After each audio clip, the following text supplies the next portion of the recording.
ఇప్పటి వరకు అన్ని రకాల బ్యాటర్స్ గురించి మాట్లాడుకున్నాం. ఇప్పుడు ఆ బ్యాటర్స్ని భయపెట్టే బౌలర్స్ గురించి మాట్లాడుకుందాం. దాంట్లోనూ క్వాలిటీ పేసర్ ఉన్న టీంకి ట్రోఫీ తన్నుకుపోవడం పెద్ద మ్యాటర్ కాదు. అలాంటిది ఈసారి ఎవరి దగ్గర టాప్లో పేసే ట్రియో ఉంది, ఎవరి ట్రియో తలనొప్పిగా ఉంది, ఇలా ఒకటేంటి ప్రతి టీంకి ప్లేయింగ్ 12లో వాడే టాప్ 3 పేసర్స్ ఎవరున్నారో తెలుసుకుందాం. నెక్స్ట్ ఇంకా అదిరిపోయే కంటెంట్ రెడీగా ఉంది. టీమ్ కంపారిజన్ పైన కుప్పలు జబ్బులుగా వీడియోస్ రాబోతున్నాయి. మీరు సబ్స్క్రైబ్ చేసుకుంటే అవన్నీ ఫస్ట్ మీరే చూడొచ్చు. సో ఇంకా వై లేట్ మామా, సరదాగా ఈ సబ్స్క్రైబ్ అయితే కొట్టేసండి. Now let's get started. Number 10 Rajasthan Royals. ఈ సర్వేలో పేసటక్లో పెద్ద చేంజెస్ ఏమీ లేవు. లాస్ట్ సీజన్లో ఆడిన Jofra Archer, Tushar Deshpande and Sandeep శర్మని టాప్ 3 బౌలర్స్గా ఆడతారు. లాస్ట్ టైం వీళ్ళ ట్రియో తనేసిందని చెప్పుకోవాలి. ఎవరూ పర్ఫామ్ చేయలేకపోయారు. మెయిన్లీ అరాచకం చూపిస్తాడనుకున్న జోఫ్రా ఆర్చర్ అతని గేమ్తో అవ్వకయ్యేలా చేశాడు. 12 గేమ్స్ ఆడి ఓన్లీ 11 వికెట్స్ తీసుకున్నాడు. ఇన్ఫాక్ట్ ఫస్ట్ మ్యాచ్లోనే 76 రన్స్ కన్సిడర్ చేశాడు. ఇప్పటికి ఇతని విషయంలో ఫిట్నెస్ కన్సర్న్స్ ఉన్నాయి. అలాంటిది నెక్స్ట్ సీజన్లో ఎంతవరకు రాణిస్తాడో తెలియదు. అదే తుషార్ చూసుకున్నా అతని రేంజ్ ఇంపాక్ట్ ఇవ్వలేకపోయాడు. 10 గేమ్స్లో ఓన్లీ 9 వికెట్స్ తీసుకున్నాడు. మీరు చూసుకుంటే సిఎస్కేలో ధోని ఉండేవాళ్ళు కాబట్టి ఇతను బాగా యూజ్ చేసుకునేవాళ్ళు. అదే రాజస్థాన్ టీంలో మాత్రం ప్రాపర్గా యూజ్ చేసుకోలేకపోయారు. దానివల్ల అతని బౌలింగ్లో బ్యాటర్స్ ఇష్టం వచ్చినట్టు కొట్టారు. అదర్వైజ్ సందీప్ శర్మ చూసుకున్నా 10 గేమ్స్లో 9 వికెట్స్ తీసుకున్నాడు. మరి ఇంపార్టెంట్ బౌలర్స్ ఆడకపోతే ఇతనే మాట్లాడి చెప్పండి. ఏదేమైనా ప్రతి ఒక్కరు వాళ్ళ స్ట్రెంత్ మొత్తం చూపిస్తా కానీ లేదంటే ఈ ట్రియో టాప్ లెవెల్ పర్ఫార్మెన్స్ ఇవ్వడం అంటే కష్టమే. Number 9 Lucknow super Giants. ఈసారి వీళ్ళ దగ్గర ఎక్కడ లేని పేస్ ఆప్షన్స్ ఉన్నాయి. మహమ్మద్ షమి, ఆండ్రేస్ నుర్తెస్, ఆవిష్ ఖాన్, ఆకాష్ సింగ్, మోసిన్ ఖాన్, మయాంక్ యాదవ్, ప్రిన్స్ యాదవ్ అండ్ అర్జున్ టెండూల్కర్ లాంటి బౌలర్స్ ఉంటే దీంట్లో ఇంజరీ ఫ్రెండ్స్ ఎక్కువ మంది కనిపిస్తున్నారు. మెయిన్లీ మహమ్మద్ షమి, ఆండ్రేస్ నుర్తెస్, మోసిన్ ఖాన్, మయాంక్ యాదవ్ ఇలా వీళ్ళందరికీ ఇంజరీ ప్రాబ్లమ్స్ ఉన్నాయి. ఐపీఎల్ దగ్గరలో ఎంతమంది టాటా చెప్తారో కూడా తెలియదు. ఎనివే ప్లేయింగ్ వల్ల మెయిన్ 3 సీమర్స్గా మహమ్మద్ షమి, ఆవిష్ ఖాన్ అండ్ మయాంక్ ఆడొచ్చు. వీళ్ళందరిలో ఎవరైనా కన్సిస్టెంట్గా రాణిస్తారు అంటే అది ఆవిష్ ఖానే. మనోడికి కాస్త ఆవేశం ఎక్కువ ఉన్న పర్ఫార్మెన్స్ విషయంలో మాత్రం అసలు కాంప్రమైజ్ కాడు. లాస్ట్ కొన్ని సీజన్స్ నుండి బాగానే రాణిస్తున్నాడు. ఆల్సో మయాంక్ యాదవ్ని ఖచ్చితంగా ఆడిస్తారు. ఇతను ఫుల్లీ ఫిట్నెస్తో ఉంటే గేమ్ చేంజర్లో ఉంటాడు. కానీ ఇంతవరకు మయాంక్ ఫుల్ సీజన్ ఆడిందే లేదు. అందుకే ఎక్కువ నమ్మకాలు పెట్టుకోలేం. అదే షమి విషయానికి వస్తే ఇతన్ని 10 కోట్లకు తెచ్చుకున్నారు కాబట్టి బ్యాకప్గా అయితే అసలు పెట్టుకోరు. దానికి తోడు అందరూ యంగ్స్టర్సే కాబట్టి లైనప్లో ఇలాంటి సీనియర్ బౌలర్ ఉండాలి. ఈవెన్ నోర్తీస్ ఉన్నా కానీ 4 ఫండర్ సెట్ అయిపోయారు కాబట్టి ఇతనికి ఛాన్స్ దొరకపోవచ్చు. ఏదేమైనా లక్నో లుక్స్ డిఫరెంట్ అని చెప్పుకోవాలి. Number 8 Chennai Super Kings. ఈసారి మనలో పేస్ అటాక్ చాలా డిఫరెంట్గా కనిపిస్తుంది. టాప్ 3 సీమర్స్గా Matt Henry, Khaleel Ahmed and Anshul Kamboj ఆడొచ్చు. ముఖ్యంగా మత్స్య పత్రన వెళ్ళిపోయాక ఇప్పుడు డెత్ ఓవర్స్లో అతన్ని ఎవరు రిప్లేస్ చేస్తారు అనే డౌట్ వినిపిస్తుంది. ఆఫ్ కోర్స్ మ్యాథ్ హెన్రీ లాంటి వండర్ఫుల్ పేసర్ కనిపిస్తున్నాడు. పవర్ ప్లే అండ్ డెత్ ఓవర్స్లో ఇతను కన్సిస్టెంట్గా పర్ఫామ్ చేయాల్సిన అవసరం అయితే ఉంది. ఇప్పుడు సిఎస్కే పేస్ అటాక్ హిట్ అవ్వాలన్నా ఫట్ అవ్వాలన్నా అంత ఇతను ఇచ్చే పర్ఫార్మెన్స్ పైన డిపెండ్ అయి ఉంది. బికాజ్ ఇలాంటి మెయిన్ బౌలర్స్ మంచి స్టార్ట్స్ ఇస్తేనే ఆ తర్వాత మిగతా బౌలర్స్ ఆ మొమెంటమ్ని క్యారీ చేస్తారు. ఏదేమైనా ఐపీఎల్లో పెద్దగా ఆడింది లేదు కాబట్టి ఇతని మీద ఎక్కువ ఎక్స్పెక్టేషన్స్ పెట్టుకోలేం. Coming to Khaleel Ahmed, last సీజన్లో మనోడైతే డీసెంట్గానే రాణించాడు. 14 గేమ్స్ ఆడి 15 వికెట్స్ తీసుకున్నాడు. ఇప్పుడు అంతకుమించి బెటర్ గేమ్ ఆడాల్సిన అవసరం అయితే ఉంది. అదే అన్షుల్ కంబోజ్ విషయానికి వస్తే ఈసారి ఇతని మీద హెవీ రెస్పాన్సిబిలిటీ ఉంటుంది. థర్డ్ సిమ్మర్గా ఆడిపోతున్నాడు కాబట్టి వేరే ఆప్షన్ అయితే లేదు. కన్సిస్టెంట్గా రాణించాల్సిందే. అయితే కొంతమందికి డౌట్ రావచ్చు, నాథన్ హిల్స్ ఉన్నాడు కదా అతన్ని ఆడిస్తే పేస్ అటాక్ ఇంకా స్ట్రాంగ్ అవుతుందేమో అని. ఆఫ్ కోర్స్ నిజమే, కానీ 4 ఫార్నర్స్ సెట్ అయిపోయారు కాబట్టి ఇతను బ్యాకప్గానే ఉంటాడు. మొత్తానికి సిఎస్కే దగ్గర అండర్ రేటెడ్ పేస్ అటాక్ ఉంది. అందరూ తగులుకుంటే మాత్రం మాస్ రంపేజ్ చూపించవచ్చు. Number 7 Sunrisers Hyderabad.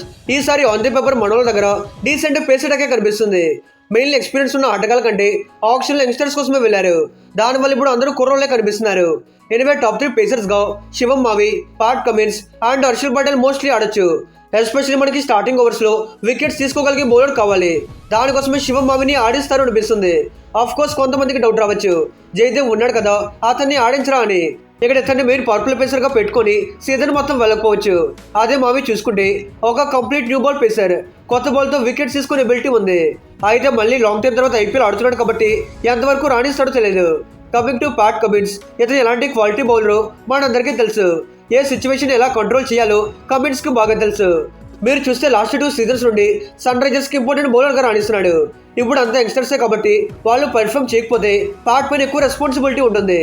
Also Harshal Patel విషయానికి వస్తే టీంలో ఉన్న కన్సిస్టెంట్ జెన్యూన్ వికెట్ టేకర్ ఇతనే. మిగతా ఎవరు వికెట్స్ తీసుకున్నా తీసుకోకపోయినా హర్షల్ మాత్రం తీసుకుంటూనే ఉంటాడు. దట్టు లాస్ట్ టైం 16 వికెట్స్ తో SRH లో హైయెస్ట్ వికెట్ టేకర్ గా నిలిచాడు. Mainly middle and death overs లో చాలా ప్రొమిసింగ్ చూపిస్తుంటాడు. ఏదేమైనా పార్ట్ అండ్ దర్శన్ లాంటి కంప్లీట్ మ్యాచ్ విన్నర్స్ ఉన్నారు. ఆ పవర్ ప్లే బౌలర్ విషయంలో మావి ఆర్ ప్రఫుల్ ఇలా ఎవరైనా సెట్ అయితే సన్ రైజర్స్ రైస్ చూడొచ్చు. Number 6 Calcutta night riders. ఈసారి వీళ్ళ దగ్గర చాలా మంచి పేసటకే కనిపిస్తుంది. Harshit Rana, Matheesha Pathirana and Vaibhav Arora top 3 bowlers గా ఉన్నారు. ఫస్ట్లీ హర్షత్ రాణా గురించి మాట్లాడుకుంటే 2024 సీజన్ తర్వాత ఇతను ఎక్కడికో వెళ్ళిపోయాడు. ఇప్పుడు టీమిండియాలో మెయిన్ బౌలర్ గా ఆడుతున్నాడు. ఏదో ఆడుతున్నాడు అని కాదు, ఒక జెన్యూన్ వికెట్ టేకర్. పవర్ ప్లేలో మంచి ఓపెనింగ్ స్టార్ట్స్ ఇస్తుంటాడు. అదే వైభవ్ చూసుకున్నా ఇప్పుడిప్పుడే సూపర్ స్టార్ గా ఎమర్జ్ అవుతున్నాడు. లాస్ట్ టైం కేకేఆర్ కి హైయెస్ట్ వికెట్ టేకర్ కూడా ఇతనే. మొత్తం 17 వికెట్స్ లాగేసుకున్నాడు. అదర్వైజ్ పతిరాణా విషయానికి వస్తే ఇతనితో ఒక మ్యాచ్ విన్నర్. ఇతని గేమ్ తో మ్యాచెస్ స్వరూపాన్ని మార్చేస్తాడు. దాంట్లోనూ డెత్ ఓవర్స్ లో బాటర్స్ కి దడబుట్టిస్తుంటాడు. ఇక్కడ చూసుకుంటే హర్షత్ గానీ, వైభవ్ గానీ, పతిరాణా గానీ ప్రతి ఒక్కరూ గేమ్ చేంజరే. అందరికీ వికెట్ టేకింగ్ పొటెన్షియల్ ఉంది. షూర్లీ వీళ్ళ నుండి మంచి రిజల్ట్ చూడొచ్చు. నెక్స్ట్ టీం గురించి మాట్లాడుకుందాం కానీ అంతకంటే ముందు ఇంకెవరైనా సబ్స్క్రైబ్ చేసుకోకపోతే ఇప్పుడే కొట్టేసండి. తర్వాత టీం కంపారిజన్ కి సంబంధించి అదిరిపోయే వీడియోస్ రాబోతున్నాయి, అందుకే సబ్స్క్రైబ్ చేసుకోండి. Now let's get into the matter. Number 5 Royal Challengers Bengaluru. మనలో పేస్ అటాక్ విషయంలో పెద్ద చేంజెస్ ఏమీ ఉండకపోవచ్చు. ప్రీవియస్ సీజన్ ఆడిన Josh Hazlewood, Bhuvneshwar Kumar and ఎస్దయాలే ఆడతారు. ఇక్కడ ఎస్దయాల విషయంలో చాలా మందికి క్లారిటీ లేదు. ఇప్పుడు డొమెస్టిక్ లోడ్ పెద్దగా ఆడుతుంది లేదు. ఇన్ కేసు ఐపీఎల్ కు ముందు డొమెస్టిక్ సర్కిట్ లో బాగా రాణిస్తోకే. అదర్వైజ్ ఫామ్ ని పడుకోబెట్టేశాడు అంటే ఆర్సీబీ పక్కన పెట్టేసే ఛాన్స్ ఉంది. అలాంటప్పుడు ఇతని ప్లేస్ లో కొత్తగా తెచ్చుకున్న మంగేష్ యాదవ్ ని ఆడిపించవచ్చు. ఇతను మాత్రమే దయాల్ని ప్రాపర్ గా రిప్లేస్ చేయగలుగుతాడు. దాంట్లో మంగేష్ కి వికెట్ టేకింగ్ ఎబిలిటీ ఉంది. అదర్వైజ్ జోస్ హజల్వుడ్ అండ్ భువి ఇలాంటి కైండ్ ఆఫ్ బౌలర్స్ మనందరికీ తెలుసు. కిందటిసారి మనల్ని ఛాంపియన్ అవ్వగలిగారు అంటే వీళ్ళ డియో one of the main reason. Especially జోష్ షేకాడించేశాడు. ఏకంగా 22 వికెట్స్ లాగేసుకున్నాడు. అదే భువి చూసుకున్నా 17 వికెట్స్ తో టాప్ ఇంపాక్ట్ చూపించాడు. ఒక ఎండ్లో భువి ప్రెజర్ బిల్డ్ చేశాడు కాబట్టి హెజల్వుడ్ కి ఎక్కువ వికెట్స్ దొరికాయి. ఏదేమైనా భువి అండ్ జోస్ కిందటిసారి ఇచ్చిన ట్రీట్మెంట్ రిపీట్ చేస్తే మరోసారి రఫ్ ఆడించవచ్చు. Number 4 Delhi Capitals. ఈసారి వీళ్ళ పేస్ అటాక్ మరింత డేంజరస్ గా కనిపిస్తుంది. బికాస్ టాప్ 3 బౌలర్స్ గా Mitchell Starc, T Natarajan and Aqib Nabi ఆడతారు. ఇదైతే ఫ్యాంటాస్టిక్ టీమ్ అని చెప్పుకోవాలి. ఫస్ట్ అక్యూబ్ నబీ గురించి మాట్లాడుకుంటే ఏదైతే డొమెస్టిక్ సర్కిట్ మొత్తాన్ని డామినేటింగ్ చేసి పడేశాడు. రంజీ ట్రోఫీ సైద్ ముస్తాక్ అలీ ఇలా ఒకటేంటి ప్రతి టోర్నీలో టాప్ లభిస్తాడు. బేసిక్లీ నబీకి హైలీ వికెట్ టేకింగ్ ఎబిలిటీ ఉంది. దానివల్ల ఢిల్లీ పోటీ పడి మరి 8 కోట్ల పెద్ద ప్రైస్ కొనుక్కున్నారు. మరోపక్క మిచెల్ స్టార్క్ లాంటి వరల్డ్ బెస్ట్ పేసర్ కనిపిస్తున్నాడు.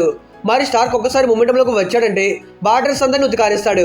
లాస్ట్ టైం ఫుల్ సీజన్ ఆడలేదు కానీ ఆడుంటే మాత్రం ఢిల్లీని ఖచ్చితంగా ప్లేఆఫ్స్ కి తీసుకెళ్లిండేవాడు. మరోపక్క మన టీ నటరాజన్ ఎలానో ఉన్నాడు. కిందటిసారి ఇంజురీ కన్సర్న్స్ వల్ల పక్కన పెట్టేశారు కానీ ఈసారి మాత్రం ఫుల్లీ ఫిట్నెస్ తో రాబోతున్నాడు. మరి ఫుల్లీ ఫిట్నెస్ తో ఉంటే నటరాజన్ ఎలా రెచ్చిపోయి ఆడతాడో మనందరికీ తెలిసిందే. కన్సిస్టెంట్ యార్కర్స్ తో బ్యాటర్స్ అందరిని ఉక్కిరి బిక్కిరి చేస్తాడు. మోర్ ఓవర్ అన్నిటికంటే ఇంపార్టెంట్ వికెట్స్ తీసుకోగలిగే స్కిల్ ఉంది. మొత్తానికి ముగ్గురు డేంజర్ గాలే. వీళ్ళ టీయోతో తగలెట్టేసే ఛాన్స్ ఉంది. Number 3 Punjab Kings. ఈసారి వీళ్ళ పేస్ అటాక్ చాలా బలంగా కనిపిస్తుంది. లాస్ట్ సీజన్ లో ఎవరైతే ఆడారో వాళ్ళు ఈసారి కూడా మెయిన్ బౌలర్స్ గా ఉంటారు. Harshdeep Singh, Marco Jansen and Vaishakh Vijay Kumar వీళ్ళ టాప్ 3 పేసర్స్. కిందటిసారి ఈ ట్రియో టాప్ లెవెల్స్ పర్ఫార్మెన్స్ ఇచ్చిందని చెప్పుకోవాలి. ఇన్ఫాక్ట్ పంజాబ్ ఫైనల్ వరకు వెళ్లారు అంటే వీళ్ళ కాంట్రిబ్యూషన్ చాలానే ఉంది. పర్టికులర్ గా హర్షదీప్ విషయానికి వస్తే లాస్ట్ కొన్ని సీజన్స్ నుండి పంజాబ్ కి అతను మోస్ట్ కన్సిస్టెంట్ బౌలర్ గా రాణిస్తున్నాడు. ఇండియన్ టీంలో చూసుకున్న very important bowler. Power player Harshdeep ఉన్నాడు అంటే ఖచ్చితంగా వికెట్స్ తీసుకుంటాడు అనే నమ్మకం చూపిస్తుంటాడు. కిందటిసారి ఏకంగా 21 వికెట్స్ లాగేసుకున్నాడు. అదే మార్కో జాన్సన్ చూసుకున్న ఒక complete wicket taker. Last time 14 games లో 16 వికెట్స్ తీసుకున్నాడు. మెయిన్లీ కొత్త బాల్ తో కిరాక్ పర్ఫార్మెన్స్ ఇస్తుంటాడు. అదర్వైజ్ డెత్ ఓవర్స్ లో వైశాఖ్ విజయ్ కుమార్ లాంటి క్రిటికల్ మ్యాచ్ విన్నర్ కనిపిస్తున్నాడు. కిందటిసారి ఎంత బ్రిలియంట్ గా రాణించాడో చూసాం. ఏదేమైనా ముగ్గురు హైలీ వికెట్ టేకర్సే. ఎస్పెషల్లీ వాళ్ళ జోన్ లో స్ట్రాంగ్ గా ఉంటారు. మొత్తానికి పంజాబ్ ఫైర్ మరోసారి చూడొచ్చు. Number 2 Mumbai Indians. ఎప్పట్లానే ఈసారి వీళ్ళ దగ్గర అదిరిపోయే పేస్ అటాక్ ఉంది. Jasprit Bumrah, Trent Boult and Deepak Chahar main 3 సీమర్స్ గా ఆడతారు. లాస్ట్ టైం వీళ్ళే ఆడారు. అయితే దీపక్ చహర్ ఇంజురీ కన్సర్న్స్ వల్ల పెద్దగా రాణించలేకపోయాడు కానీ లేదంటే వీళ్ళ టీయోతో తగలెట్టేసేవాళ్ళు. ఎనీవే చహర్ ఫుల్లీ ఫిట్నెస్ తో ఉంటే ఏ లెవెల్ ఇంపాక్ట్ క్రియేట్ చేస్తాడో మనందరికీ తెలుసు. ఇతను స్వింగ్ తో బ్యాటర్స్ కి చుక్కలు చూపించగలడు. అదర్ హ్యాండ్ బోల్ట్ కిందటిసారి బోల్ట్ పీకేసే పీక్ పర్ఫార్మెన్స్ ఇచ్చాడు. 16 గేమ్స్ ఆడి 22 వికెట్స్ తీసుకున్నాడు. మరి కొత్త బాల్తో కొత్త చూపించడంలో మనోడు ఇప్పుడు టాప్ లోనే ఉంటాడు. అదే బుమ్రా చూసుకున్న one of the greatest bowler. Last time 12 games Audi 18 wickets తీసుకున్నాడు. ఇక్కడ ముగ్గురు క్వాలిటీ స్విమ్మర్సే. దాంట్లోనూ పవర్ ప్లేలో చాలా డేంజరస్ గా ఉంటారు. ఇన్ కేస్ దీపక్ చహర్ లేకపోయినా హార్దిక్ పాండ్యా అతన్ని రిప్లేస్ చేస్తాడు. మరి ఇలాంటి ఆప్షన్స్ ఉన్నప్పుడు షూర్లీ ముంబై మిరాకిల్స్ క్రియేట్ చేయొచ్చు. Number 1 Gujarat Titans. ఈసారి అందరికంటే మోస్ట్ ఫియర్లెస్ పేస్ ట్రియో వీళ్ళ దగ్గరే ఉంది. Kagiso Rabada, Mohammed Siraj and Prasidh Krishna top 3 pacers గా ఉంటారు. కిందటిసారి వీళ్ళు ఉండాల్సింది కానీ కొన్ని రీజన్స్ వల్ల కగిసో రబాడా మిస్ అయిపోయాడు. అదే ఉండుంటే మాత్రం ఆ ట్రోఫీ వీళ్ళ తన్నుకుపోయి ఉండేవాళ్ళు. ఏదేమైనా రబాడా ఒక మ్యాచ్ విన్నర్. కావాల్సిన సిచ్యువేషన్ లో టీమ్ కి వికెట్స్ అందిస్తూనే ఉంటాడు. ఎప్పటి వరకు అన్ని సీజన్స్ లో కన్సిస్టెంట్ గా వికెట్స్ తీసుకుంటూనే వచ్చాడు. ఖచ్చితంగా నెక్స్ట్ సీజన్ లో షేక్ ఆడించే అవకాశం ఉంది. అదర్వైజ్ మహమ్మద్ సిరాజ్ రూపంలో మరో క్వాలిటీ పేసర్ కనిపిస్తున్నాడు. పర్టికులర్ గా లాస్ట్ సీజన్ లో 16 వికెట్స్ తీసుకుని ఇంప్రెస్ చేశాడు. ముఖ్యంగా జీటీకి ఫస్ట్ 6 ఓవర్స్ లో మంచి స్టార్ట్స్ దొరికాయి అంటే బికాస్ ఆఫ్ ఇతని వల్లే. ఫైనల్లీ ప్రసిద్ధ్ కృష్ణ విషయానికి వస్తే కిందటిసారి కుమ్మేశాడు. 1-2 ఏకంగా 25 వికెట్స్ తీసుకొని పర్పుల్ క్యాప్ పట్టుకెళ్ళిపోయాడు. టైటన్స్ వల్ల బౌలింగ్ లో తిరుగు లేకుండా ఉంది అంటే ఇతను చూపించిన వాల్యూ వల్లే. కన్సిస్టెంట్ గా power play and death overs లో వికెట్స్ తీసుకుంటూనే ఉంటాడు. మిగతా టీమ్స్ లో ఫార్మ్ అండ్ ఇంజురీ కన్సర్న్స్ ఉన్నట్టు ఇక్కడ జీటీలో ఎవరికి ఆ బాధ లేదు. ముగ్గురు ఫుల్లీ ఫిట్నెస్ అండ్ మంచి రిజమ్ లో కనిపిస్తున్నారు. దాంట్లోనూ ప్రతి ఒక్కరు రాస్పీడ్ తో బౌలింగ్ చేస్తారు. కిందటిసారి మిస్ అయినా ఈసారి మిసైల్స్ లో దూసుకుపోయేలా ఉన్నారు. ఇక 10 టీమ్స్ కాడే టాప్ 3 పేసర్స్ వీళ్ళే. మరి ఎవరి దగ్గర బెస్ట్ ట్రియో ఉందని మీరు అనుకుంటున్నారు? Let me know in the comments. Also మీరు మన ఛానల్ని సబ్స్క్రైబ్ చేసుకుంటే ఇలాంటి వీడియోస్ వస్తూనే ఉంటాయి. మెయిన్లీ టీమ్ కంపారిజన్కి సంబంధించి ఇంట్రెస్టింగ్ వీడియోస్ రాబోతున్నాయి. సో అందుకే ప్లీజ్ కొట్టేసండి. Okay friends, bye, thanks for watching.